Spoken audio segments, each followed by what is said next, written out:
MUDA site ವಿವಾದದ ಅತಿ ದೊಡ್ಡ ಎಕ್ಸ್ಕ್ಲೂಸಿವ್ ಸುದ್ದಿಯೊಂದು ನಿಮ್ಮ ಪಬ್ಲಿಕ್ ಟಿವಿಯಲ್ಲಿ.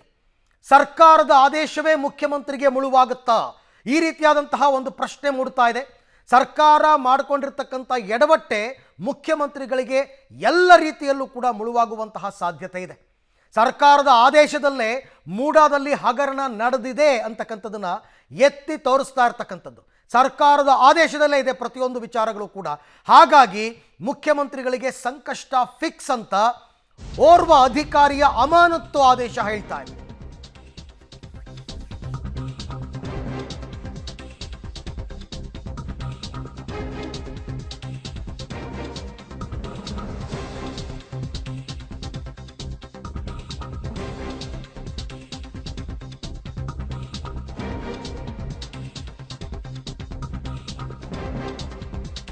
ಮೂಡಾ ಸೈಟ್ ವಿವಾದದ ಅತಿ ದೊಡ್ಡ ಎಕ್ಸ್ಕ್ಲೂಸಿವ್ ಸುದ್ದಿ ಇದು. ಮೂಡಾ ಸೈಟ್ ಹಗರಣದಲ್ಲಿ ಮುಖ್ಯಮಂತ್ರಿಗಳಿಗೆ ಸಂಕಷ್ಟ ಫಿಕ್ಸ್ ಅಂತ ಹೇಳ್ತಾ ಇದೆ. ಸಿದ್ದರಾಮಯ್ಯಗೆ ಮುಳ್ಳಾಗುತ್ತಾ ಸರ್ಕಾರದ ಆ ಒಂದು ಆದೇಶ? ಹಾಗಾದರೆ ಯಾವುದದು ಆದೇಶ? ಈ ಆದೇಶ ಮುಖ್ಯಮಂತ್ರಿಗಳಿಗೆ ಹೇಗೆ ಮುಳುವಾಗುತ್ತೆ? ಸಹಜವಾದ ಕುತೂಹಲ. ಪಬ್ಲಿಕ್ ಟಿವಿಯಲ್ಲಿ ಬಿಗ್ ಎಕ್ಸ್ಕ್ಲೂಸಿವ್ ಸ್ಟೋರಿ ಇದು. ಏನು ಹೇಳುತ್ತೆ ಆದೇಶ? ಹಾಗಾದರೆ ಪಬ್ಲಿಕ್ ಟಿವಿಯಲ್ಲಿ ದಾಖಲೆ ಸಮೇತ ಎಕ್ಸ್ಕ್ಲೂಸಿವ್ ಸ್ಟೋರಿ.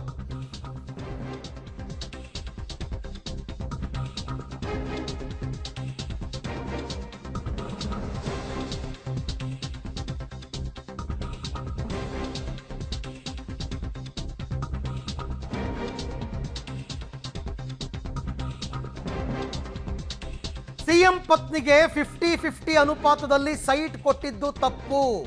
ಇದನ್ನು ಅಧಿಕೃತವಾಗಿ ಒಪ್ಪಿಕೊಂಡಿದೆ ಸರ್ಕಾರ. ಸರ್ಕಾರವೇ ಅಧಿಕೃತವಾಗಿ ಒಪ್ಪಿಕೊಂಡಿದೆ. 2001ರಲ್ಲೇ ದೇವನೂರು ಬಡಾವಣೆ ನಿರ್ಮಾಣ ಆಗಿರ್ತಕ್ಕಂಥದ್ದು. ರಿಮೆಂಬರ್, 2001ರಲ್ಲಿ ಖುದ್ದು ಸಿಎಂ ಪತ್ನಿ ಬರೆದ ಪತ್ರದಲ್ಲಿ ಇದು ಉಲ್ಲೇಖವಾಗಿದೆ. ಮೂಡಾದಲ್ಲಿರ್ತಕ್ಕಂಥ ನೀಲನಕ್ಷೆ, ಬಡಾವಣೆಯ ನೀಲನಕ್ಷೆಯಲ್ಲೂ ಕೂಡ ಇದೆ. ಆದರೆ 50-50ರ ಅನುಪಾತ, ಇಲ್ಲಿ ಬರುತ್ತೆ ದೊಡ್ಡ ಪ್ರಶ್ನೆ. ಮುಖ್ಯಮಂತ್ರಿಗಳ ಪತ್ನಿಗೆ 50-50ರ ಅನುಪಾತದಲ್ಲಿ ಸೈಟ್ ಕೊಟ್ಟಿದ್ದು ತಪ್ಪು ಅಂತ ಸರ್ಕಾರ ಒಂದು ಪತ್ರದಲ್ಲಿ ತಿಳಿಸುತ್ತೆ. ಹಾಗಾದರೆ ಆ ಪತ್ರ ಯಾವುದು? ಇದು ಮುಖ್ಯಮಂತ್ರಿಗಳ ಗಮನಕ್ಕೆ ಬರದೇ ರೆಡಿಯಾದ ಪತ್ರನ? ಮುಖ್ಯಮಂತ್ರಿಗಳಿಗೆ ಗೊತ್ತಿದ್ದು ರೆಡಿಯಾಗಿರ್ತಕ್ಕಂಥ ಪತ್ರನ? ಈ ಅಮಾನತ್ತು ಆದೇಶಕ್ಕೆ ಸಹಿ ಹಾಕಿದವರು ಯಾರು? ಈ ಎಲ್ಲ ಪ್ರಶ್ನೆ ಎಲ್ಲೋ ಒಂದು ಮಿಸ್ ಹೊಡಿತಾ ಇದೆ ಸರ್ಕಾರಕ್ಕೆ. ಮುಖ್ಯವಾಗಿ ಮುಖ್ಯಮಂತ್ರಿಗಳ ಗಮನಕ್ಕೆ ಬರದೇ ಒಂದು ಪತ್ರ ರೆಡಿಯಾಗಿದೆ. ಆ ರೆಡಿಯಾಗಿರ್ತಕ್ಕಂಥ ಪತ್ರ ಜಾರಿಗೂ ಬಂದುಬಿಟ್ಟಿದೆ. ಒಂದು ಆದೇಶ. ಯಾವ ಆದೇಶದ ಪತ್ರ? ಹೇಳ್ತಾ ಹೋಗ್ತೀವಿ. ಮುಖ್ಯಮಂತ್ರಿಯ ಪತ್ನಿಗೆ 50-50ರ ಅನುಪಾತದಲ್ಲಿ ಸೈಟ್ ಕೊಟ್ಟಿದ್ದು ತಪ್ಪು ಅಂತ ಈ ಪತ್ರದಲ್ಲಿದೆ. ಸರ್ಕಾರದ ಪತ್ರ ಇದು. ಅಧಿಕೃತವಾಗಿ ಸರ್ಕಾರವೇ ಒಪ್ಕೊಂಡಿರ್ತಕ್ಕಂಥದ್ದು. 2001ರಲ್ಲಿ ಮೈಸೂರಿನಲ್ಲಿ ದೇವನೂರು ಬಡಾವಣೆ ನಿರ್ಮಾಣ ಆಗಿದೆ. 2001ರಲ್ಲಿ. ಆದರೆ 2001ರಲ್ಲಿ 50-50 ಅನುಪಾತದಲ್ಲಿ ಸೈಟನ್ನು ಹಂಚಿಕೆ ಮಾಡುವಂತಿರಲಿಲ್ಲ.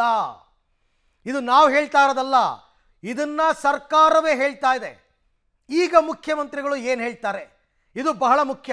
ಒಂದು ಕಡೆ ಆದೇಶದಲ್ಲಿ ನೀವೇ ಹೇಳ್ತೀರಾ, ನಿಮ್ಮ ಸರ್ಕಾರನೇ ಹೇಳುತ್ತೆ 50-50 ಅನುಪಾತದಲ್ಲಿ ಸೈಟ್ ಕೊಟ್ಟಿದ್ದು ತಪ್ಪು ಅಂತ. ಮತ್ತೊಂದು ಕಡೆ ನಾವು ತಪ್ಪೇ ಮಾಡಿಲ್ಲ ಅಂತ ಹೇಳ್ತೀರಾ. ಏನು ಕಥೆ ಇದು? Very very very interesting. ನೋಡ್ತಾ ಹೋಗೋಣ.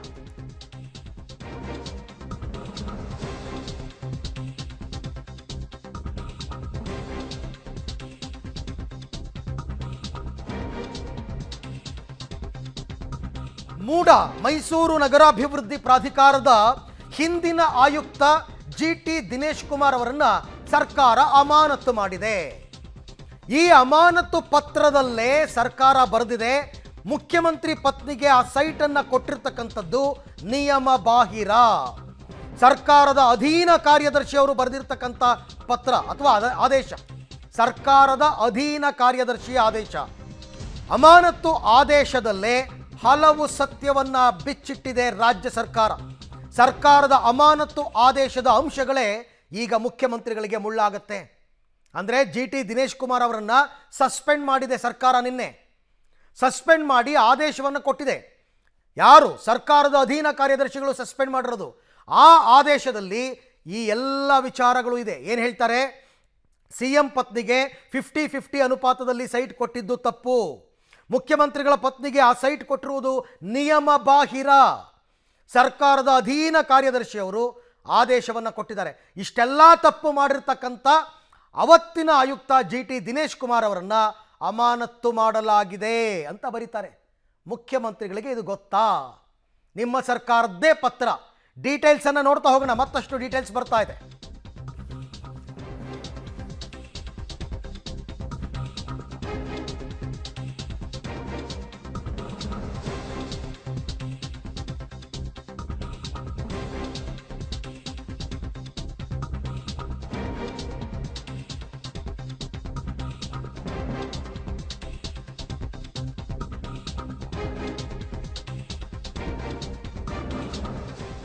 ನೋಡಿ, 50-50 ಅನುಪಾತ ಜಾರಿಗೆ ಬಂದದ್ದು ಯಾವಾಗ? 2009ರಲ್ಲಿ. ಮುಖ್ಯಮಂತ್ರಿ ಪತ್ನಿಗೆ ಸೈಟ್ ಕೊಟ್ಟಿದ್ದು ಯಾವಾಗ? 2001ರಲ್ಲಿ. ಅವರ ಸಹೋದರ ಇದನ್ನು ತಗೋತಾರೆ, ಜಮೀನು ತಗೋತಾರೆ. 2009ಕ್ಕಿಂತ ಹಿಂದಿನ ಹಳೆಯ ಬಡಾವಣೆಗಳಿಗೆ 50-50 ಅನುಪಾತ ಅನ್ವಯ ಆಗಲ್ವಂತೆ ಏನು ಆಗಲ್ಲ. ಮೂಡ 2009ರ ಹಿಂದಿನ ಬಡಾವಣೆಗಳ ಬದಲಿ ನಿವೇಶನಗಳಿಗೆ 50-50 ಅನುಪಾತ ಮಾಡಿದೆ. ಯಾರು ತಪ್ಪು ಮಾಡಿರೋದು? ಇದೇ ದಿನೇಶ್ ಕುಮಾರ್. 50-50 ಅನುಪಾತ ಕೈಗೊಂಡಿರೋದು ಕಾನೂನು ಬಾಹಿರ. 2001ರಲ್ಲಿ ಮೂಡ CM ಪತ್ನಿಯ ಸಹೋದರನ ಜಾಗವನ್ನು ವಶಪಡಿಸಿಕೊಂಡಿದೆ. ಸೊ ಇದು ಸರ್ಕಾರದ ಆದೇಶ. ಮುಖ್ಯಮಂತ್ರಿಗಳಿಗೆ ಇದು ಮುಳುವಾಗತ್ತೆ. ಈ ಬಗ್ಗೆ ಮತ್ತಷ್ಟು ಮಾಹಿತಿ ನನ್ನ ಕೊಲೀಗ್ KP ನಾಗರಾಜ್ ಅವರಿಂದ ಪಡ್ಕೊಳ್ಳೋಣ. KP, ಈ ದಿನೇಶ್ ಕುಮಾರ್ ಅವರ ಸಸ್ಪೆನ್ಷನ್ ಆರ್ಡರ್ನಲ್ಲಿ ಬಹಳ ಕ್ಲಿಯರ್ ಆಗಿ ಬರೆದಿದ್ದಾರೆ, 2009ಕ್ಕಿಂತ ಹಿಂದಿನ ಹಳೆಯ ಬಡಾವಣೆಗಳಿಗೆ 50-50 ಅನುಪಾತ ಅನ್ವಯ ಆಗಲ್ಲ, ಕಾನೂನು ಬಾಹಿರವಾಗಿ ಕೊಟ್ಟಿದ್ದಾರೆ ಸೈಟನ್ನು ಅಂತ. ಮುಖ್ಯಮಂತ್ರಿಗಳು ಮಾತ್ರ ಪದೇ ಪದೇ ನಾವೇನೂ ತಪ್ಪು ಮಾಡಿಲ್ಲ ಅಂತ ಹೇಳ್ತಾ ಇರೋದು. ಈಗ ಏನು ಉತ್ತರ ಕೊಡ್ತಾರೆ? ಮುಖ್ಯಮಂತ್ರಿಗಳ ಗಮನಕ್ಕೆ ಬರದೇನೆ ಈ ಆದೇಶ ಪ್ರತಿ ರೆಡಿ ಆಯ್ತಾ ಹಾಗಾದರೆ ಅಂತ? ಅರವಿಂದ್, ಅದಕ್ಕಿಂತ ಮುಂಚೆ ನೀವೊಂದು ಹೇಳಿದಂಥ ಒಂದು ಮಾತಿಗೆ ಒಂದು ಚಿಕ್ಕದೊಂದು ಕರೆಕ್ಷನ್ ಹೇಳ್ತೇನೆ. 2009ರಲ್ಲಿ 50-50 ಜಾರಿ ಆಯಿತು ಅಂತ ನಾವು ಹೇಳ್ತಾ ಇಲ್ಲ, ಈಗ ಅವರು ಹೇಳ್ತಾ ಇರುವಂಥದ್ದು. ಅದರ ಅಕ್ಷರ ಆದಂಥ ಇನ್ನೊಂದು ಡಾಕ್ಯುಮೆಂಟ್ಸ್ ಕೆಲವೇ ಕ್ಷಣಗಳಲ್ಲಿ ಕೂಡ ಅದನ್ನು ನಾನು ಕೊಡ್ತಾ ಹೋಗ್ತೇನೆ. ಯಾಕಂದರೆ ಅದು 50-50 ಅನುಪಾತ 2009ರಲ್ಲಿ ಜಾರಿಯಾಗಿಲ್ಲ, ಅದು ಅದರ ನಂತರದಲ್ಲಿ ಆಗಿರುವಂಥದ್ದು. ಅಲ್ಲೂ ಕೂಡ ಸರ್ಕಾರ ಒಂದು ಎಡವಟ್ಟನ್ನು ಮಾಡ್ಕೊಂಡಿರುವಂಥದ್ದು. ಈಗಿನ ವಿಚಾರಕ್ಕೆ ಬರೋದಾದರೆ ಅರವಿಂದ್, ಈಗ ರಾಜ್ಯ ಸರ್ಕಾರನೇ ಅಧಿಕೃತವಾಗಿ ಏನು ದಿನೇಶ್ ಕುಮಾರ್ ಅವರ ಅಮಾನತ್ತಿನ ಪ್ರತಿಯಲ್ಲಿ ಸ್ಪಷ್ಟವಾಗಿ ಹೇಳ್ತಾ ಇರುವಂಥದ್ದು 50-50 ಅನುಪಾತ ಜಾರಿಗೆ ಬಂದಂಥದ್ದು 2009ರಲ್ಲಿ. ಹಾಗಾಗಿ 2009ರ ಹಿಂದಿನ ಬಡಾವಣೆಗಳಿಗೆ 50-50 ಅನುಪಾತ ಅನ್ವಯ ಆಗುವುದಿಲ್ಲ. ಒಂದು ವೇಳೆ 2009ರ ನಂತರದ ಬಡಾವಣೆಗಳಿಗೆ 2009ರ ಹಿಂದಿನ ಬಡಾವಣೆಗಳಿಗೆ ಸೈಟ್ಗಳನ್ನು ಕೊಟ್ಟಿದ್ದರೆ ಅದು ಕಾನೂನು ಬಾಹಿರ. ಇಂಥ ಕಾನೂನು ಬಾಹಿರವಾದಂಥ ಚಟುವಟಿಕೆಗಳನ್ನು ದಿನೇಶ್ ಕುಮಾರ್ ಮಾಡಿರುವಂಥ ಕಾರಣಕ್ಕೋಸ್ಕರವಾಗಿ ಅವರನ್ನು ಅಮಾನತನ್ನು ಮಾಡ್ತಾ ಇದ್ದೇವೆ ಅನ್ನುವಂಥದ್ದನ್ನು ಸ್ಪಷ್ಟವಾಗಿ ಬರೀತಾರೆ. ಈ ಹಿಂದೆ ಸಿದ್ದರಾಮಯ್ಯವರ ಪತ್ನಿ ಪಾರ್ವತಮ್ಮ ಅವರು ನಗರಾಭಿವೃದ್ಧಿ ಪ್ರಾಧಿಕಾರಕ್ಕೆ ಒಂದು ಪತ್ರವನ್ನು ಕೊಟ್ಟಿದ್ದಾರೆ. ಆ ಪತ್ರದಲ್ಲಿ 2001ರಲ್ಲಿ ದೇವನೂರು ಬಡಾವಣೆ ರಚನೆಯಾಗಿದೆ, ಆ ಸಂದರ್ಭದಲ್ಲಿ ನಮ್ಮ ಜಮೀನನ್ನು ಪ್ರಾಧಿಕಾರವು ವಶಪಡಿಸ್ಕೊಂಡಿದೆ ಅಕ್ರಮವಾಗಿ ಅನ್ನುವಂಥದ್ದನ್ನು ಬರೀತಾರೆ. ಅಲ್ಲಿಗೆ 2001ರಲ್ಲಿ ದೇವನೂರು ಬಡಾವಣೆ ರಚನೆ ಆದ ಮೇಲೆ 2009ರಲ್ಲಿ ಜಾರಿಯಾದಂಥ 50-50 ಅನುಪಾತ ಅನ್ವೇನೇ ಆಗೋದಿಲ್ಲ.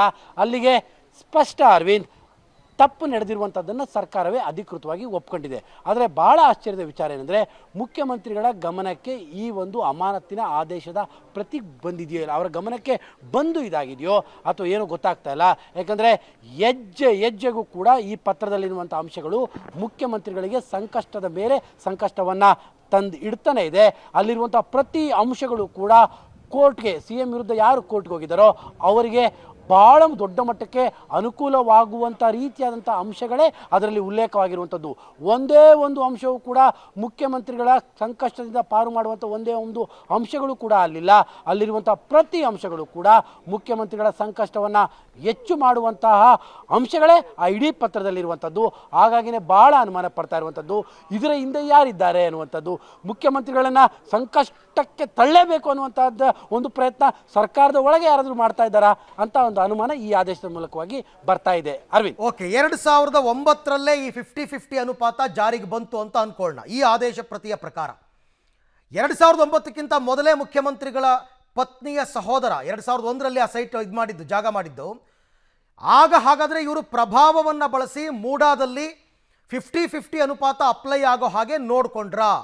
ಕೋರ್ಟ್ನಲ್ಲಿ ಕೇಸ್ ನಡೀತಾ ಇರುವಂತಹ ಈ ಸಂದರ್ಭದಲ್ಲಿ ಈ ಥರದ ಅನುಮಾನ ಬರಲ್ವಾ KP? ಎಕ್ಸಾಕ್ಟ್ಲಿ ಅರವಿಂದ್, ಏನು ಇದರಲ್ಲೇನು ಬಹಳ ವೆರಿ ಕಾಮನ್ ಸೆನ್ಸಿನ ಆದೇಶ ಇದು ಅರವಿಂದ್. ಅದೇ ಆದೇಶವನ್ನೇ ಇಟ್ಕೊಂಡೇ ಮಾತಾಡೋದಾದರೆ ನಾನು ಹೇಳ್ತಾ ಇರುವಂಥದ್ದು 2009ರ ಇಂದಿನ ಬಡಾವಣೆಗಳಿಗೆ ಈ 50-50 ಅನ್ವಯ ಆಗೋದಿಲ್ಲ ಅನ್ನುವಂಥದ್ದನ್ನು ನಾವು ಹೇಳ್ತಾ ಇಲ್ಲ, ಖುದ್ದು ಕಾರ್ಯದರ್ಶಿಗಳೇ ಆದೇಶದಲ್ಲಿ ತಿಳಿಸಿದ್ದಾರೆ. ಅಲ್ಲಿಗೆ 2001ರ ದೇವನೂರು ಬಡಾವಣೆಗೆ ಇದು ಬರೋದೇ ಇಲ್ಲ, 2008ರ ಬಡಾವಣೆಗೂ ಕೂಡ ಇದು ಬರೋದಿಲ್ಲ. ಅಲ್ಲಿಗೆ ಅಕ್ರಮವಾಗಿ ಅಂದರೆ ಕಾನೂನು ಬಾಹಿರವಾಗಿ ಸೈಟ್ಗಳನ್ನು ಹಂಚಿದ್ದಾರೆ ಅಂತ ಖುದ್ದು ಕಾರ್ಯದರ್ಶಿಗಳೇ ಬರೆದಿರುವಂಥ ಪತ್ರ ಅರವಿಂದ್.